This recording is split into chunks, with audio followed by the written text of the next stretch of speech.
COMPASSIC river, true purity. God loves all beings. You teach us ethics with fraternity, compassion. God loves all beings. You teach us moral. Welcome to all of our distinguished guests, and especially to all of you who have travelled such long distances to grace us with your presence this morning. The 2000 International Interfaith Peace Conference is upon us, and I'd first like to acknowledge the traditional custodians of the land, both past, present and emerging. And I'd also like to acknowledge the Toowoomba Interfaith Working Group, as well as the Pure Lands Learning College Association, who have come together to host this conference today, which I'm sure will be fantastic. See, Australia is known as a culturally and linguistically diverse nation, within which there are many religious faith traditions. The intention of interfaith religious conferences in Toowoomba is to build understanding and harmony within our lived reality. These gatherings bring together scholars, faith representatives, peace advocates and community leaders to learn from one another, to build networks that enhance community life across Australia and the rest of the world. Recognised as one of the best cities to live in Australia, Toowoomba has the capacity to become a city of peace and harmony which is celebrated every day. The aim of this conference is to provide a platform to share values and principles within faiths that promote peace, harmony and respect for all people. It was also here to provide interactive spaces in which to explore and develop knowledge and understanding about religious faiths and cultural diversity. We're also here to strengthen cohesion and trust between faith communities and the wider community, to provide opportunities for dialogue of interfaith and interfaith matters, and to also develop collaborative networks for future interfaith and multicultural dialogues. Now, unfortunately, our Shannon Bowers from the Waka Waka Nation and Jawohl Tribal Group is unable to be here this morning. She was going to be doing the Welcome to Country ceremony, which unfortunately we can't do myself. But once again saying, I'd still like to respect the traditional owners and custodians of the land and seas, past, present and emerging. I would now like to invite members of the Toowoomba Interfaith Working Group to stage, who are going to lead us in a prayer for world peace.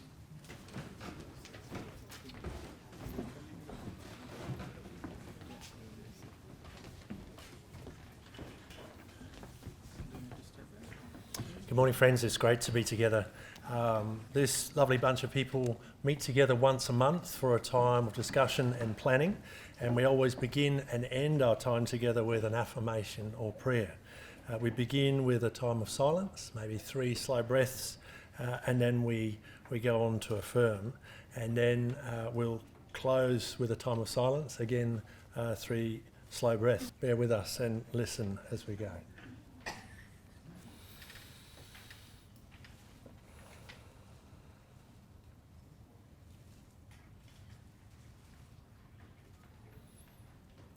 Together we come from different parts of the world with rich experience in our uniqueness from many faiths. We are diverse and yet we stand united. Our purpose is collective, our goals are common, our intention is harmony, and for this we give thanks. Together we pray for the well-being of creation, for greater unity between people, for guidance and blessing, and that goodness and peace may come.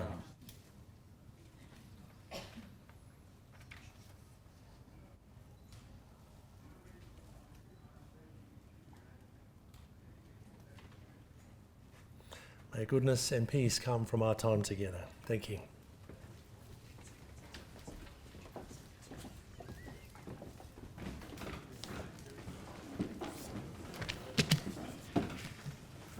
Thank you for that, everybody. That was lovely. A few beautiful things there to reflect on. And once again, talking about coming together from across the world, all nations coming together to form a partnership. It's absolutely beautiful to see everyone here today. Now, for our first keynote address this evening is on compassion as a common ground in religious faith and practice. This will be conducted by an amazing woman, Marilyn Turkovich. Marilyn is the Executive Director of the Charter for Compassion, an organisation which has a vision for a world where everyone is committed to living by a principle of compassion. They connect organisations and leaders from around the world by providing educational resources, organising tools, and avenues for communication and inspiration.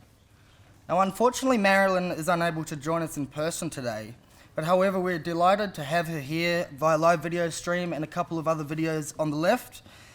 She's coming here from all the way from the United States of America, so please welcome Mrs. Marilyn Turkovich.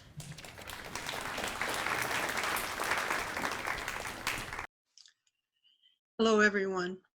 I'm really excited to be with you today. I'm sorry that it can't be in person.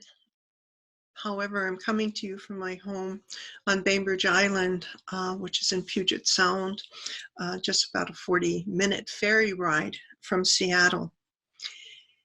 In preparing and looking through the possibilities of what I would share with you today, Hanif suggested that I talk about the essence, the heart of compassion. And I think that's really an important place to start. And in pulling together my notes, it dawned on me that compassion really is a radical word. It's a radical idea. And, you know, radical meaning to get to the root of something. And I thought that what I would do is to put together some slides that would help on this journey that we're going to take today, even though it's somewhat of a brief sojourn. You know, Karen Armstrong is the person who came up with the idea of the Charter for Compassion. And in one of the questions that she received about why compassion, she said, I don't think compassion is an option for us.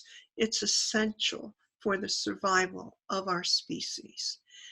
And at the same time, she said, compassion is a practically required knowledge. It's like learning to dance or playing the violin or anything that becomes a skill. You must do it and you must practice it diligently each day. And the Dalai Lama has said love and compassion are necessities. They're not luxuries. Without them, humanity cannot survive. He also said, if you want others to be happy, practice compassion. If you want to be happy, practice compassion. Compassion means to suffer together. And the noted Vietnamese monk, Thich Nhat Hanh, has said compassion is a verb.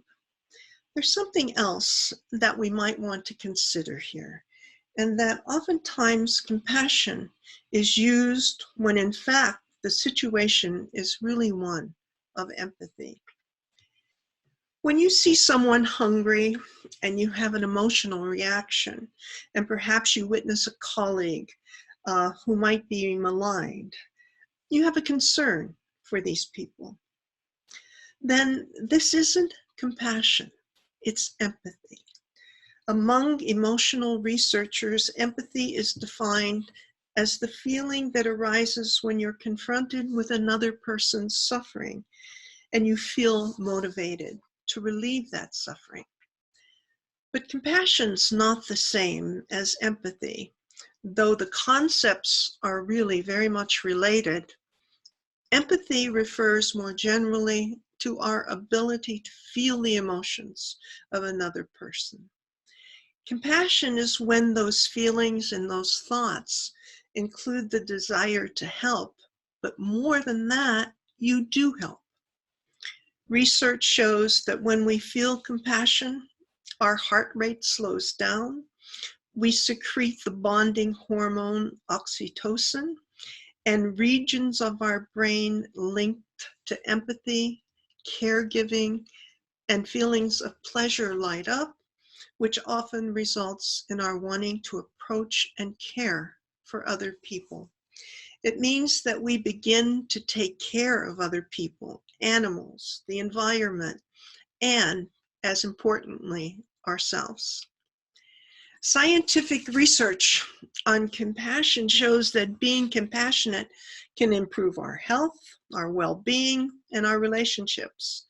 Many scientists believe that compassion may even be vital to the survival of our species. Hence, going back to what Karen Armstrong reminded us about.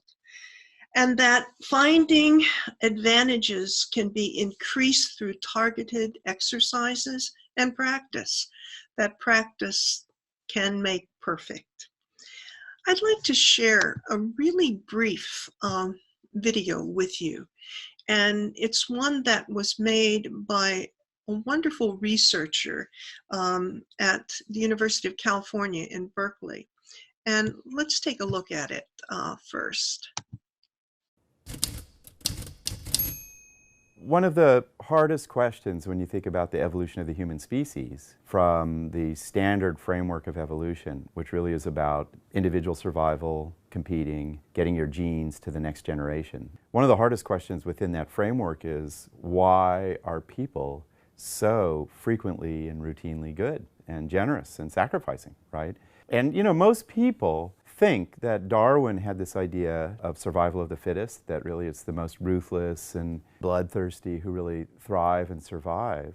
That is not Darwin's view of human evolution at all. He really felt that sympathy is the strongest instinct that humans have. Communities that have the most sympathetic members will flourish and raise the greatest number of offspring. That notion of Darwin's led to this sense that out of the vulnerability of our offspring emerged, first of all, social structures like cooperative caregiving, and then also physiological systems shaped by evolution to help us take care of the carriers of our genes, our offspring. We have learned from neuroscience down at UCLA that if you feel physical pain, a part of your brain lights up, and if I see you have that physical pain, the same part of my brain lights up. It's as if we're wired to have the same experience of other people. Empathy is this really complicated task. It really engages the frontal lobes, these newer regions of the cortex that are involved in more complex symbolic processes like language and imagining the future. Because empathy requires that you think there's someone else out there who has feelings and thoughts that may be different from mine. That's a really complicated cognitive achievement. In my lab, the Berkeley Social Interaction Lab, we showed images of prototypical suffering to our participants. They trigger massively powerful reactions of compassion, and what we found in the brain is that a very old part of the brain called the periaqueductal gray, which is common to mammals when they take care of things, lights up when you feel compassion. So that tells us compassion is really old in the nervous system, as Darwin speculated. My students and I got really interested in social class. What does it do to the human mind? Our lab and other labs are interested in something called the vagus nerve. It's the longest bundle of nerves in the human nervous system. In our research, compassion, the feeling of caring for someone in need, activates the vagus nerve. Lower class individuals, if we show them images of suffering, they have a vagus nerve response. You don't see that in upper class individuals. It literally is a compassion deficit that's produced by lots of wealth. Next set of studies on charity. Who gives? Economic analyses would say, if I have a lot of money, it should be easy to give. If I have $900 in my bank account, giving away money it really matters. You know, it matters what you put in your fridge. And in spite of that, what we find is lower class individuals give more, and this is replicated in studies of philanthropy. You know, one of the things that this science tells us is there is enormous strength in these poorer communities of generosity and empathy that, you know, many people in more privileged circumstances miss. It's strong community. Yeah, you know, 60% of what we do is really about maximizing an individual's personal gratification and desire, just a classic survival of the most competitive. But 40% of the time, we're really doing things for other people.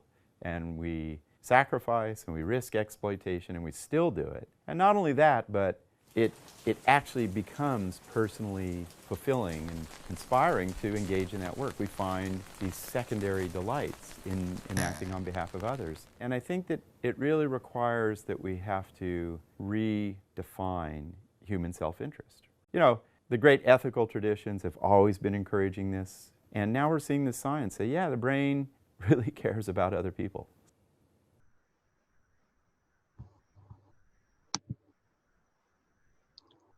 So here we are. That was Delsher Kiltner from, as he was saying, he's both attached to UCLA in Southern California and also at the University of California in Berkeley. There's a lot of research being done today on compassion. We have the Center for Compassion and Altruism at Stanford University with Dr. James Doty. And there is just a great deal that seems to be coming out almost weekly about our understanding of neuroscience and compassion. In fact, Oxford University, just within the last year and a half, has published a very large book on compassion and the science of compassion. So I would suggest that if you're interested in exploring that as a topic, there's quite a lot of information out there. But as I said, we're going to get hopefully to the root of things. So that when Karen Armstrong won the TED Prize, and that was the event that really started and put into motion the Charter for Compassion, the organizers of TED claimed that compassion was the very best idea humanity ever had. And it seems to be built into the core of our very being, as Delsher told us about. However, more than often, it gets completely lost. But what would happen if every single person, or at least a very majority of us, made empathy and compassion our central and sole focus? What if every person put everything else aside and actually began to explore compassion as a skill? The Golden Rule basically calls to make compassion central to our actions, and it's obviously not as golden right now as it might be. While every institutional religion speaks highly of it as a model for human behavior, far too often it is institutional politics and power that determine institutional behavior. Without the Golden Rule put to practice, hatred, prejudice, neglect, and horror can follow. However, we are hardwired for compassion, to act on the needs of others, to bring less suffering in the world. Fortunately, each of us has deep reservoirs of compassion. Into this mix of theological theory and daily life comes the Charter for Compassion. As I mentioned, instituted by Karen Armstrong and contributed online by 180,000 plus people. It was written by a group of religious thinkers from across the spectrum of beliefs. The Charter reminds us of what all spiritual endeavors aim for. And what I'd like to do is to share the Charter for Compassion read for you. The principle of compassion lies at the heart of all religious, ethical, and spiritual traditions, calling us always to treat all others as we wish to be treated ourselves. Compassion impels us to work tirelessly to alleviate the suffering of our fellow creatures. To dethrone ourselves from the center of our world and put another there. To honor the inviolable sanctity of every single human being. Treating everybody without exception. With absolute justice, equity, and respect. It is also necessary in both public and private life to refrain consistently and empathically from inflicting pain. To act or speak violently out of spite, chauvinism, or self-interest. To impoverish, exploit, or deny basic rights to anybody. And to incite hatred by denigrating others, even our enemies. Is a denial of our common humanity. We acknowledge that we have failed to live compassionately. And that some have even increased the sum of human misery in the name of religion. We therefore call upon all men and women to restore compassion to the center of morality and religion. To return to the ancient principle that any interpretation of Scripture that breeds violence, hatred, or disdain is illegitimate. To ensure that youth are given accurate and respectful information about other traditions, religions, and cultures. To encourage a positive appreciation of cultural and religious diversity. To cultivate an informed empathy with the suffering of all human beings, even those regarded as enemies. We urgently need to make compassion a clear, luminous, and dynamic force in our polarized world. Rooted in a principled determination to transcend selfishness. Compassion can break down political, dogmatic, ideological, and religious boundaries. Born of our deep interdependence, compassion is essential for human relationships and to a fulfilled humanity. It is the path to enlightenment and indispensable in the creation of a just economy and a peaceful global community.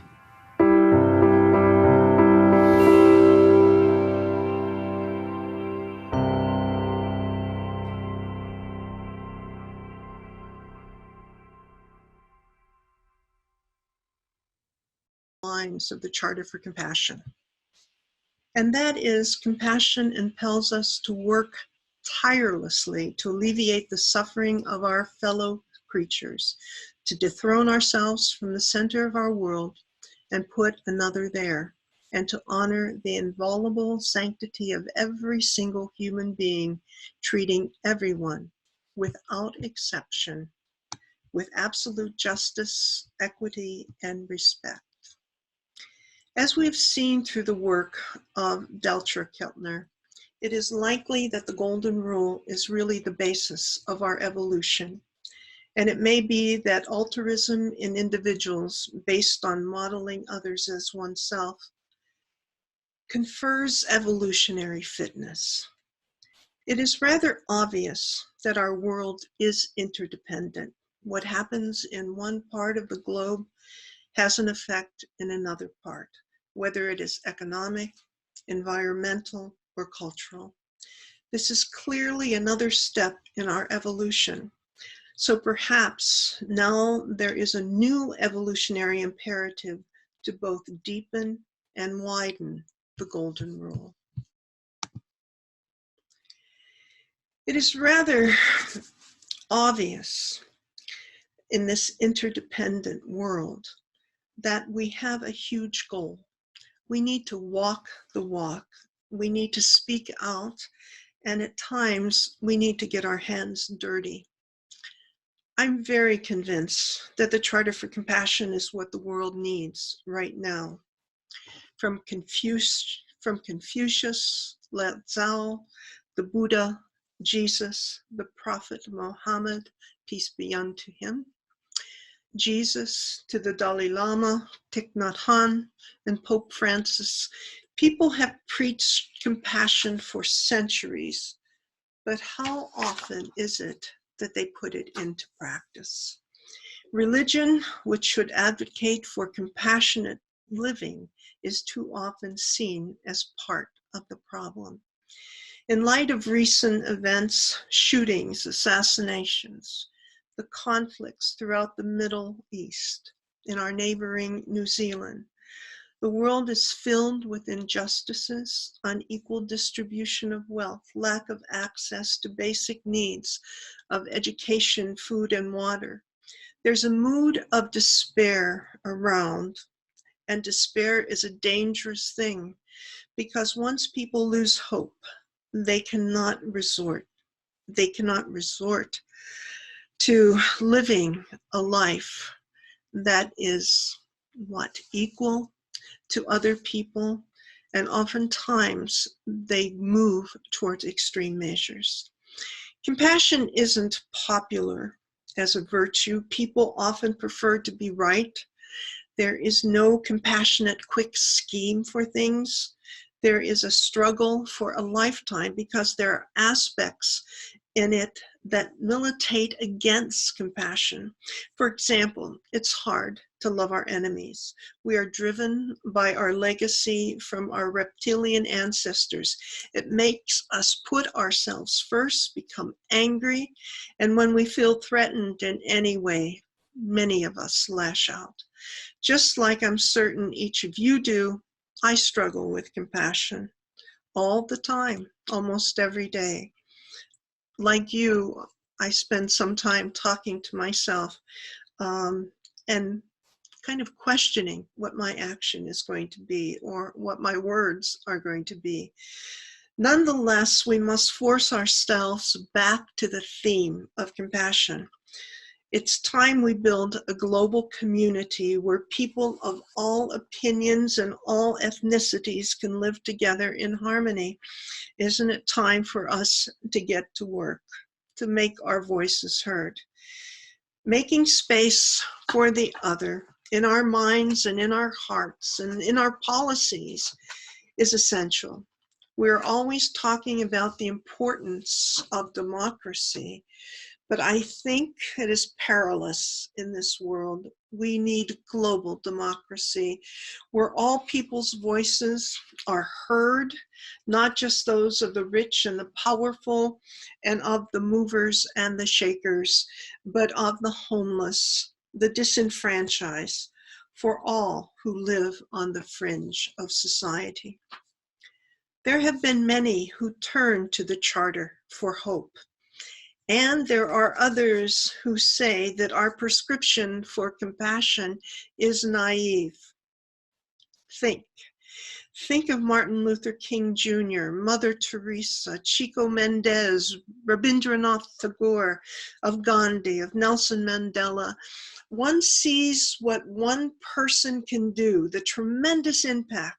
A decision to seek reconciliation, as Mandela chose, and not revenge, can really change the movement of a group of people, of a society of people. We have to be optimistic, because when optimism fails and despair takes over, then we have a problem. It's essential that we learn about compassion. You cannot learn to swim by sitting on the side of the pool watching others cavort in the water. You have to take the plunge and learn to float. If you persevere, you will acquire an ability that at first seemed impossible. It is the same with compassion. We can learn about the neurological makeup of the brain and the requirements of our tradition, but until and unless we actually modify our behavior and learn to think and act towards others in accordance with the golden rule and our religious traditions, we will not make progress. Look at your own world. During this step, we should take ourselves mentally to the summit of a high mountain where we can stand back and see things from a different perspective. We need to learn how to practice compassion for ourselves. The faith traditions agree that compassion is the most reliable way of putting the self in its proper place, because it requires us all day and every day to dethrone ourselves from the center of the world and put another person there. Once you have started to feel a genuine compassion for yourself, you will be able to extend it to others. Practice mindfulness as we go about our daily lives. Mindfulness designed to give us more control over our minds so that we can reverse ingrained tendencies and cultivate new ones. Be kind. One small act of kindness can turn a life around. Anne Frank reminded us that there are no small acts of kindness. We need to move to broaden our perspectives. The aim of this step is threefold. 1, to recognize and appreciate the unknown and what appears to be unknowable. 2, to become sensitive to overconfident assertions of certainty in ourselves and other people. And 3, to make ourselves aware of the numinous mystery of each human being we encounter during the day. The effort of getting to know one another demands sound information and a willingness to question received ideas. Speak, to share, and listen. We should make a point of asking ourselves whether we want to win the argument or seek the truth, whether we are ready to change our views if the evidence is sufficiently compelling, and whether we are making a place for the other in our minds. Above all, we need to listen. We need to expand our area of concern, to make a place for the more distant other. Understanding different national, cultural, and religious traditions is no longer a luxury. It is now a necessity and must become one of our highest priorities. We need to practice recognition. We've learned that we cannot put ourselves in a special, separate category. Instead, we have tried to cultivate the considerate attitude of Hsu, likening to ourselves, relating our own pain to the suffering of others. As a result, we are beginning to acquire what the Tibetan Buddhists call the inability to bear the sight of another's sorrow, so that we feel it almost as intensely as we feel our own. Which of the traditions does not talk about loving our enemies? We are aiming at an impartial, fair-minded assessment of the situation in the cause of peace. Try to wish for our enemies' well-being and happiness. Try to develop a sense of responsibility for our enemies' pain. This is the supreme test of compassion. Practicing compassion brings us to a new way of encountering ourselves and others, and brings us to a new beginning. I want to share a story with you that I have used over many years. And it is a way of understanding from where we came in human history to where we are today. And I ask each of you gathered here to close your eyes and somehow envision the history of the world in a 24-hour period of time. And that by doing this, we might be allowing ourselves a second chance. So here's the story of the world in 24 hours' time. On the stroke of midnight, the people had the world to themselves. For a long while, so far as we know, they were very quiet. All through the morning, all through the afternoon, they just wandered around in small groups, hunting animals with spears and arrows, sheltering in caves, and dressing themselves in skins. At about 6 o'clock in the evening, they began to learn about seeds and manure and so on, and about how to herd and milk animals. By 7:30, some of them were living in big cities. This was mainly in Egypt, North India, and China, and in the countries in between. Moses came and went at about 9:15. Buddha in India, Socrates in Greece, Confucius in China, all came and went together, though they didn't know each other, at about 10:10.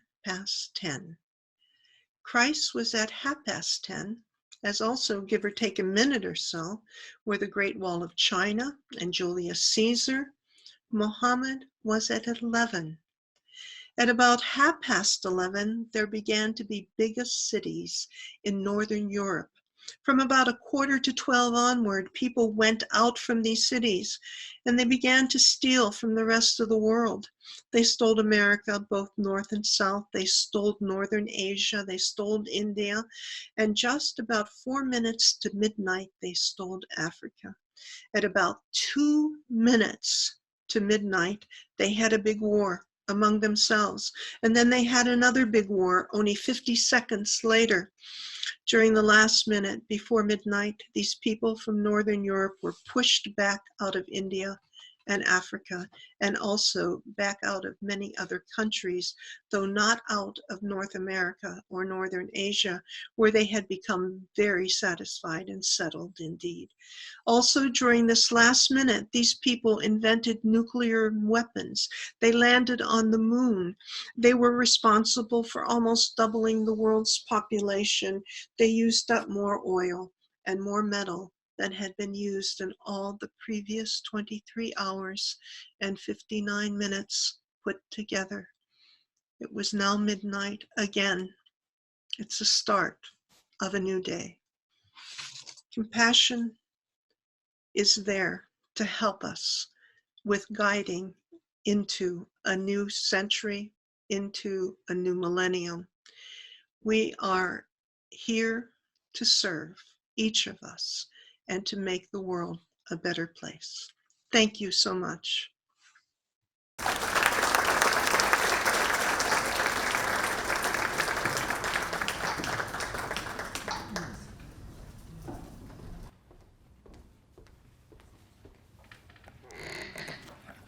Well, that was fantastic about the compassion and coming together. I thought it was a really nice point that Marilyn made about throughout the millennia of people having this innate feeling of compassion to help the common man, whether it's a human, whether it's an animal, whether it's a plant. It's just been an innate feeling for centuries. And it only is coming into modern science now that we're beginning to realise that it's not just a thought or an idea, that it actually has a physiological link. And I think that is quite fantastic. So what we might do now, because Marilyn's not here, is pass up around a couple of microphones, and if anyone has any points they'd like to make, any questions, or any personal discussions on compassion, please feel free to raise your hand, and we can have a little discussion for 10 or 15 minutes until Dr. John McVeigh arrives. Hello, my name is Terry Ailing. Marilyn was hoping to be here, as you know, but wasn't able to be. But I'm representing her on behalf of the Australian Compassion Council. So if you have, during the next couple of days, any questions about the work of the Global Charter for Compassion and the way that you can respond individually or organisationally, please let us know. In Australia, the Australian Compassion Council has the aspiration that in 2021, Australia would be recognised as a continent for compassion. And one of the 3 strategies in that is our Compassionate Cities movement, and that's my role on the Australian Compassion Council to lead the Compassionate Cities movement. There are about 440 cities that have signed the Charter for Compassion and at various stages about becoming compassionate cities. So if you individually would like to sign the Charter for Compassion, we can support you in that. It's free and online. If your organisation wants to become one of 4,000 partners of the global work of the Charter for Compassion, we can support that. And if your city wants to become a compassionate city, then often in many places the interfaith groups within particular cities have been the catalyst for a citywide multi-sectorial work around the Charter for Compassion. I will be talking a little bit tomorrow as one of the panellists in a presentation about some of the work that's happening with our Compassionate Gold Coast project, and particularly the work of our interfaith group. But it's an example of how interfaith groups can seed a citywide compassionate city movement. Thank you.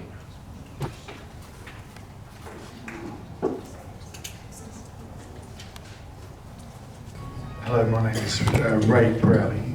I'm not sure to whom I would address the question.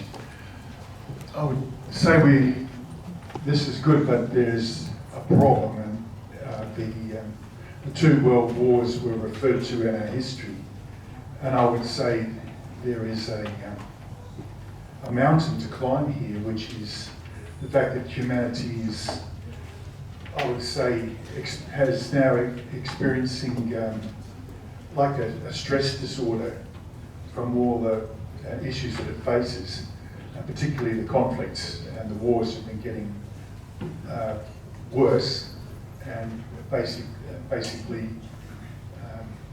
we're hemmed in, it would seem, by so many issues, and so many of us have, I would say, a need for healing. There's a need for healing before you can reach to others to do this. So I just got a little question in my mind there. It needs, somehow we need to address the suffering that exists and the hurt that is in place within each person, that's forming a barrier to achieving what we're talking about here. Thank you. Hello, I'm Ravi Bhatia from Delhi, India. I came yesterday for this conference. This talk on compassion was a very interesting, very enlightening experience for me. The benefits for the society that compassion generates, the benefits to oneself, and how to remove injustice, how to remove disparities, etc. My question is, despite the feeling of compassion for others, suffering of others, the world today is full of conflict, the world today is full of violence, terrorism, and economic and social disparities. I would like someone to address how, through compassion, we can remove this aspect of disparities, economic, social, political conflict that we see all over the world. In fact, there are some places which were earlier peaceful are also witnessing this violence and this conflict. So I would like someone to maybe address this question while we talk about the benefits and the utility of compassion. Thank you.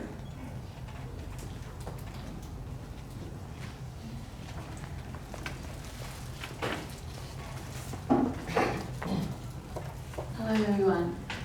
My name is Anne-Marie Dakey and I'm part of the World Community for Christian Meditation. I'd like to just say that I was encouraged because on the internet there came this worldwide collective global summit, and it was about healing global trauma, and the fellow that organised it was Thomas Hubble, and he what he did was he got all brain scientists together, he got anyone involved in like psychologists, psychiatrists, all those people to talk about collective global trauma. And so there are movements going around the world which are very encouraging. And yes, there's so much trauma, but I'm thinking that just being here is something positive. That might be an opportunity for these two gentlemen to take note of who that person was and maybe have some research. It sounds like it might be able to begin to answer these questions about how to deal with conflict through compassion.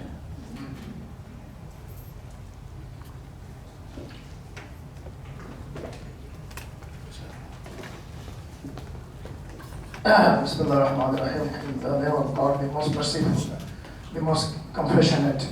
My name is Shahjahan Khan. I'm from Islamic Society of Chumba, from this city. That was an excellent deliberation. As the lecturer has portrayed, compassion is something to practice, to learn, to acquire. My question or feeling is, isn't that human being has inbuilt compassion when you're born? Somehow the environment we live in destroys it. We lose it.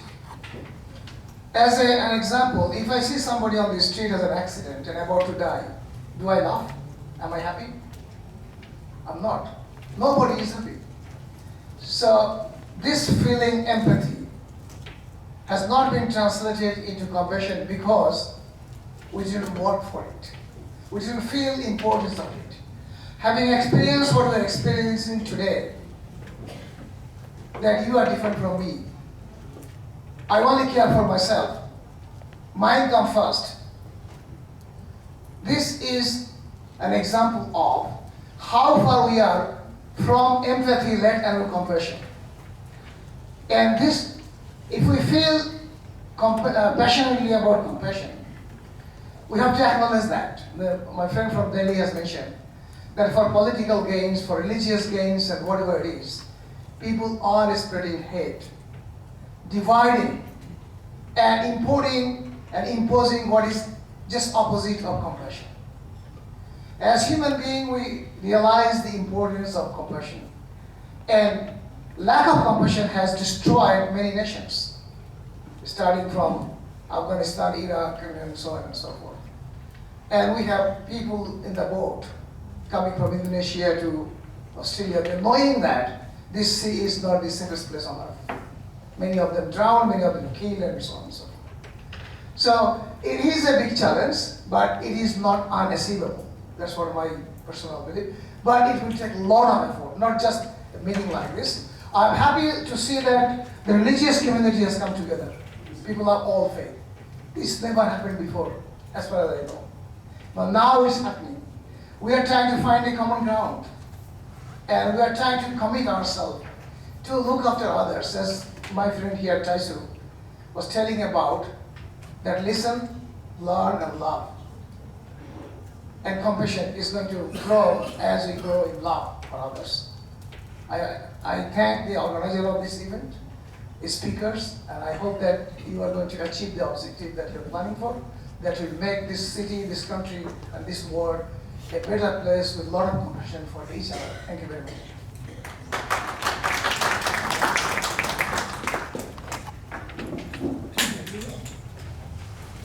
Hello, Richard Brown. I think it's very important in our consideration of wars, civil unrest, and so on, to make sure we include, I hate to use the word, but measurements of actually what the level of conflict is in the world.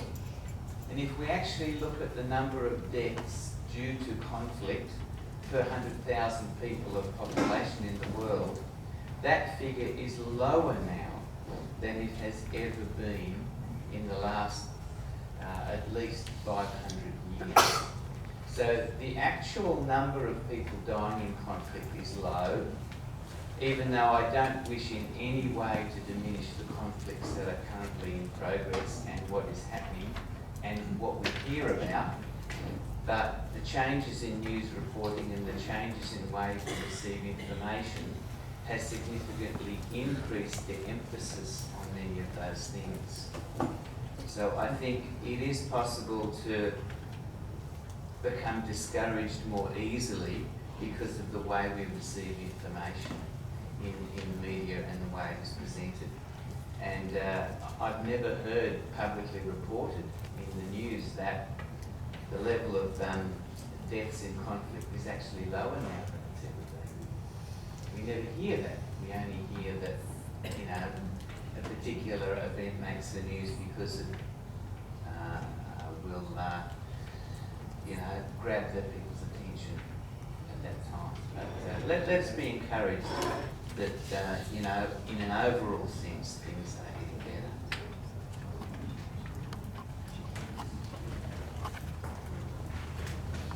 Good morning. I'm Sawandaran, and I'm a member of the Trumba Youth Community Group, Working Group. Questions and comments from other people in here in this conference.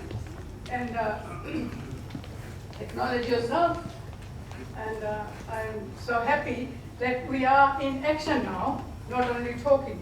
There has been lots of talks on these issues and topics, but now there is action going on, which is good. But addressing Dr. from India, Ravi Bhatia, I want to respond to your issues, and I feel, and you can correct me, or any of you can correct me here, that I do not think we can remove conflict for simple reason, and this is very clear in Bhagavad Gita, that we are all so different. We are very different, and there is also a lot of work being done in us trying to acknowledge differences in people, and that would be the way to go, I think. I won't say too much. Thank you. Bye-bye. Hello. Hi, my name is Parkhanda Chowdhury, and I'm from Glasgow, Scotland. And I just wanted to reflect upon what perhaps some of the audience have also said.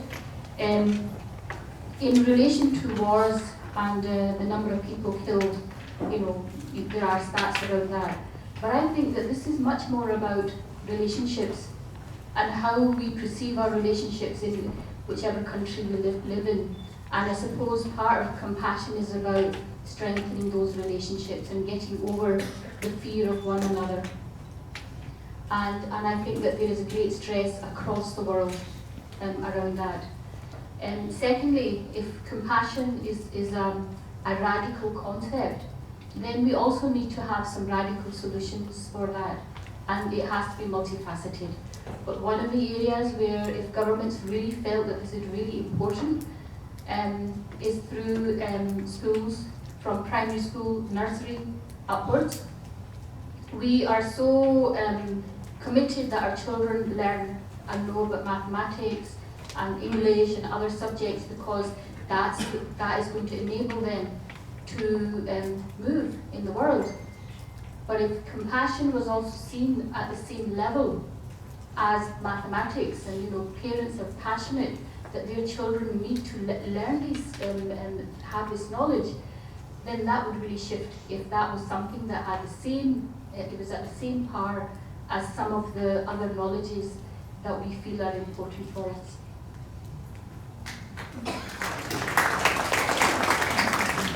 Hello, my name is Heather Griffin, and thank you very much for Kandra. I agree. As a former mathematics teacher, I would like to say I love mathematics, but even more I love what you said. And I particularly want to say that we can get so worried about the situation in the world, and we should. There's many things to worry about, but there's also many, many things to give us hope. And I think there are many things that we should focus on to give us hope. As a woman, I can say that within my lifetime, the situation for women in Australia, let alone anywhere else in the world, has improved dramatically. When I first started working, there was no equal pay for women.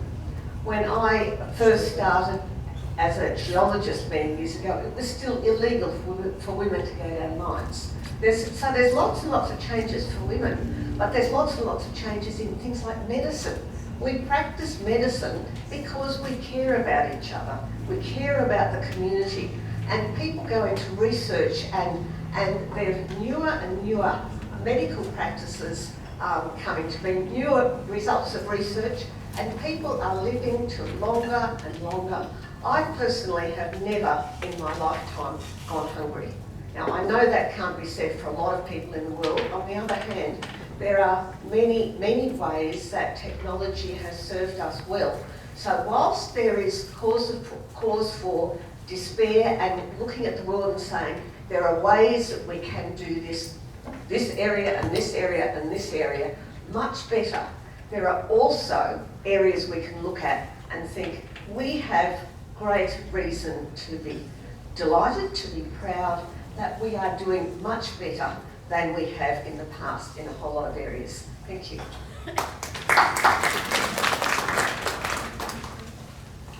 Hi, good morning. My name is Princess Lakshman.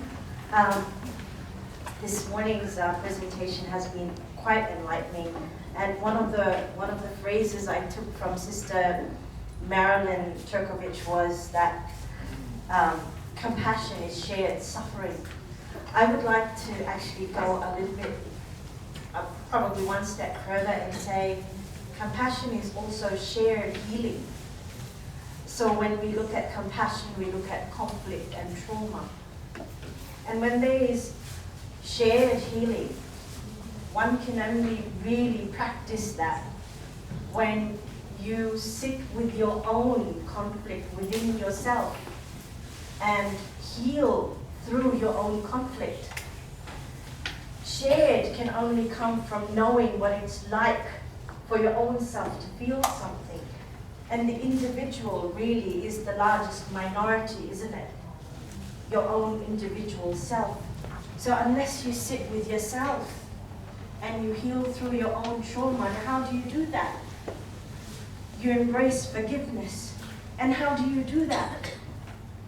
You understand another the way you understand yourself. And it's really, really difficult to break the barrier of tribal vengeance, tribal mentality of avenging the wrong, to yearn for justice through any means, and therefore going through conflict after conflict after conflict with others and not practicing compassion. Why? Because within yourself, you are in turmoil. And we all come from different backgrounds of trauma and healing and facilitating healing for others. So my I guess request and prayer today would be that each one of us can facilitate healing with even one person every day, but start that with self. Sit with yourself, find compassion first for yourself. Stop judging yourself so much, and then embrace that and spread that. And no matter what conflict it is, you'll be fine. I come from a background where there was intergenerational pedophilia, and I had to forgive those people because I had to go deep down and find the child within each man who wronged each child in the family. Find that innocence in that grown man and find the child and forgive that child. But it had to come from the inner child in me. So please, compassion can eradicate conflict, but go within and find that compassion within yourself first, and then you can diversify.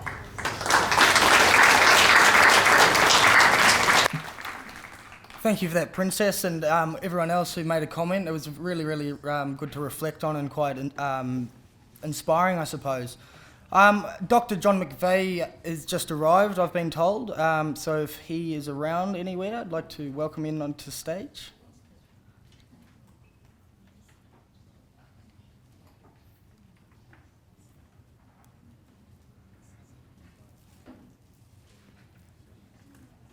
Wonderful.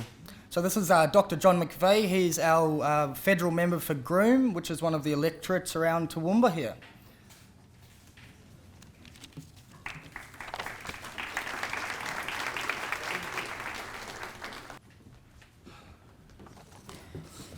Good morning, everyone.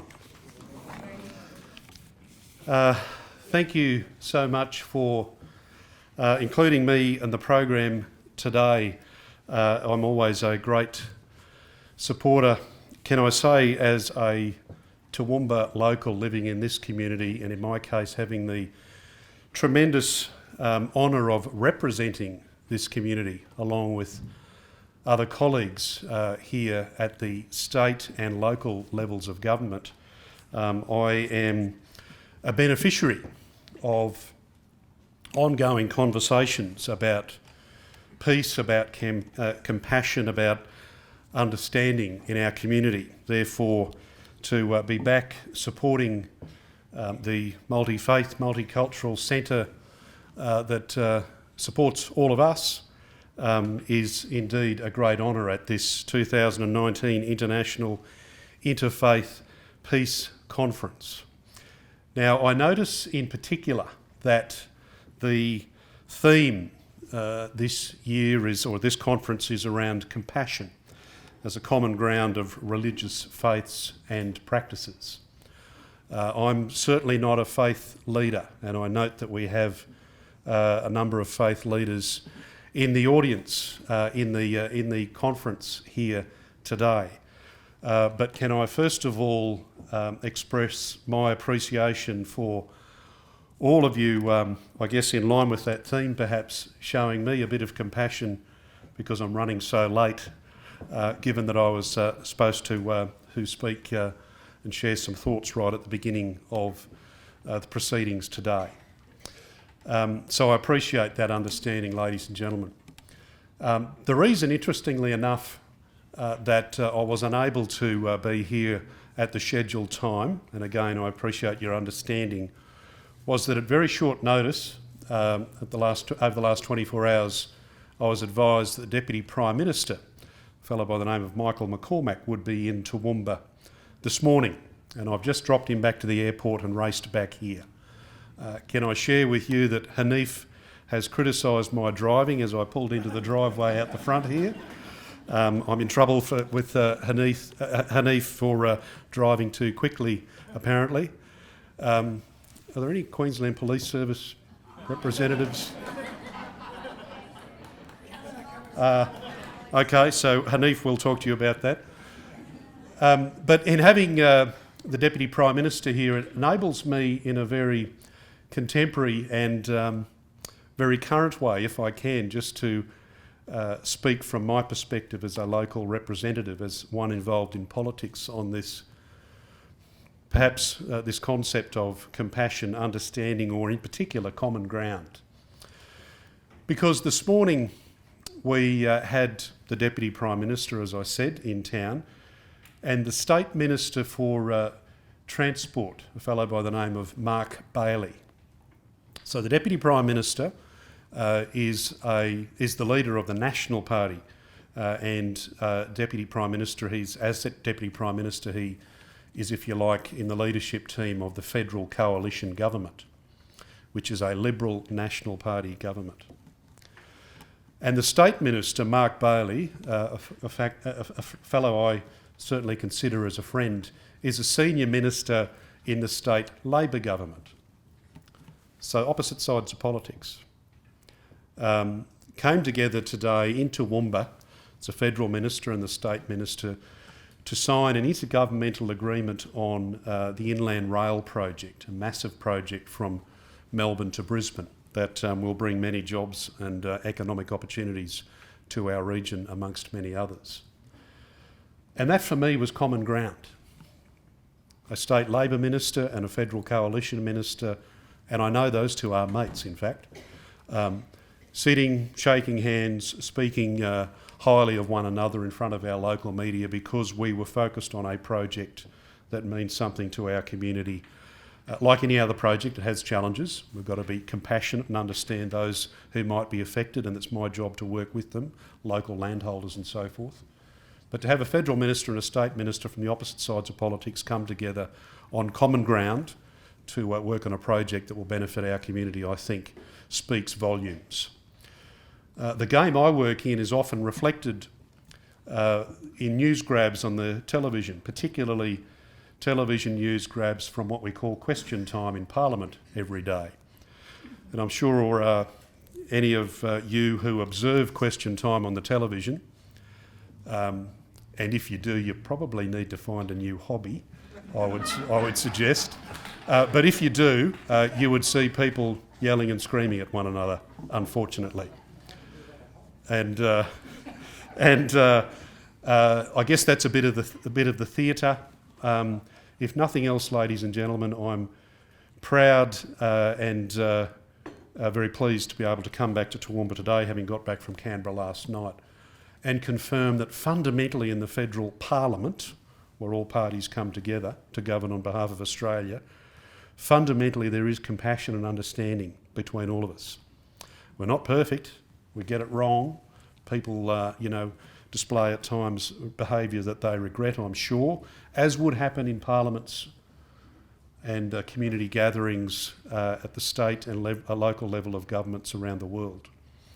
But fundamentally that human nature comes through, and I share with you that some of my best friends in the Australian Parliament are not on my own side, they're on the other side.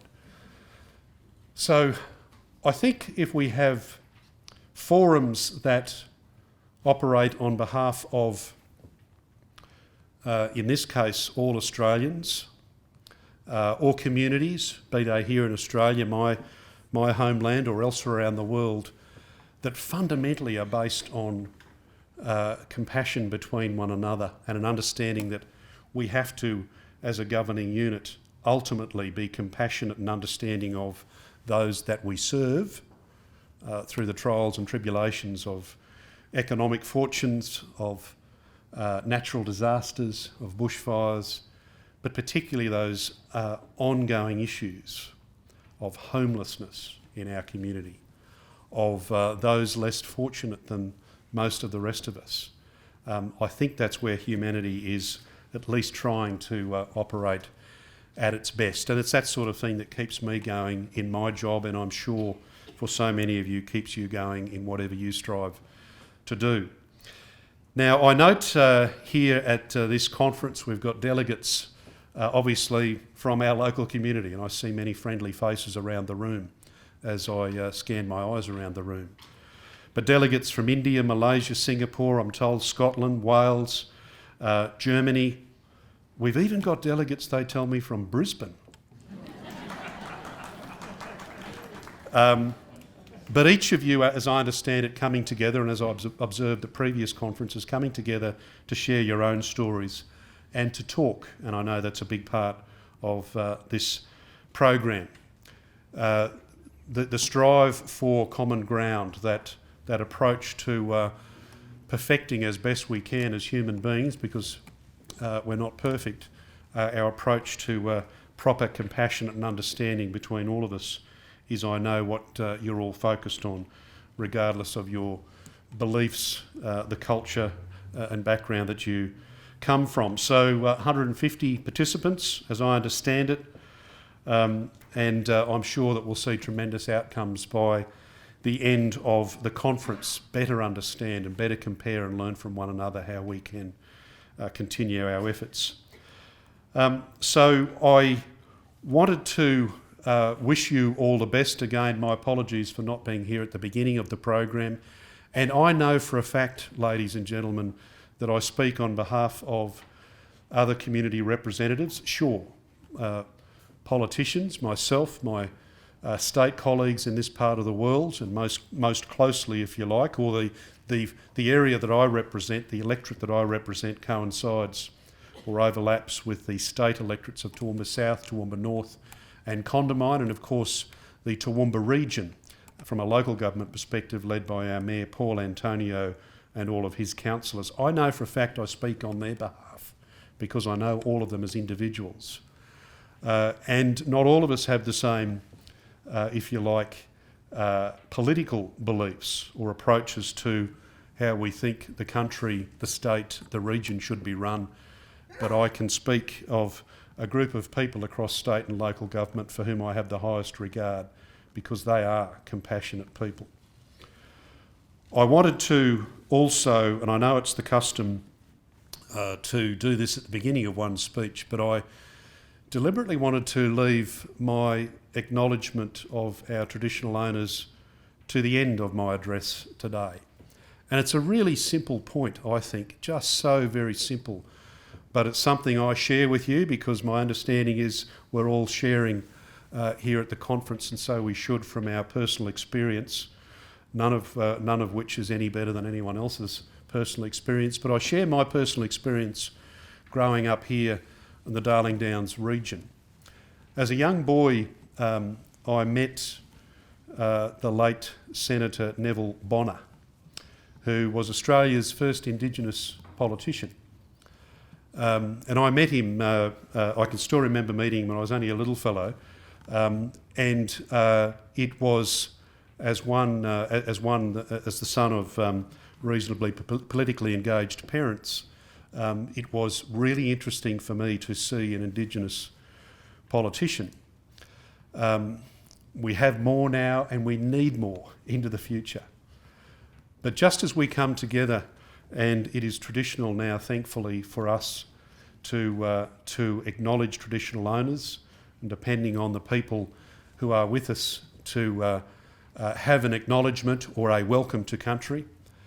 I share with you that I've become increasingly touched, if I can put it that way, over the years, when we have someone welcoming us to country or acknowledging country, using words as, and these are not my words, ladies and gentlemen, I'm quoting so many such acknowledgements and welcomes that I've heard over recent years, using words such as being welcomed to the country of our mob, for example, or acknowledge that we're on the country of what Indigenous people call as their mob, in our case the Jarrawarr and Guyawal peoples. And for sometimes for those leading those acknowledgements or welcomes to say we all are the one mob. For them to say that to me, as a fourth generation Australian, which means McVeighs have really only been here for 5 minutes, compared to the thousands of generations of Aboriginal and Torres Strait Islander people, I think is heartwarming. It's compassionate in the extreme, and I, for one, I'm always therefore really engaged in those activities where we either acknowledge traditional owners or, depending on who's present, may be welcomed to country. So I say that at the end. I acknowledge our traditional owners, the Jarrawarr and the Guyawal peoples, and I know that my family, just 4 generations of us here now, the 5th generation, in terms of my children, we're going to see the first wedding in a couple of weeks' time, as Cam Venables knows. And I'm assuming they're going to start working on the 6th generation as soon as they can.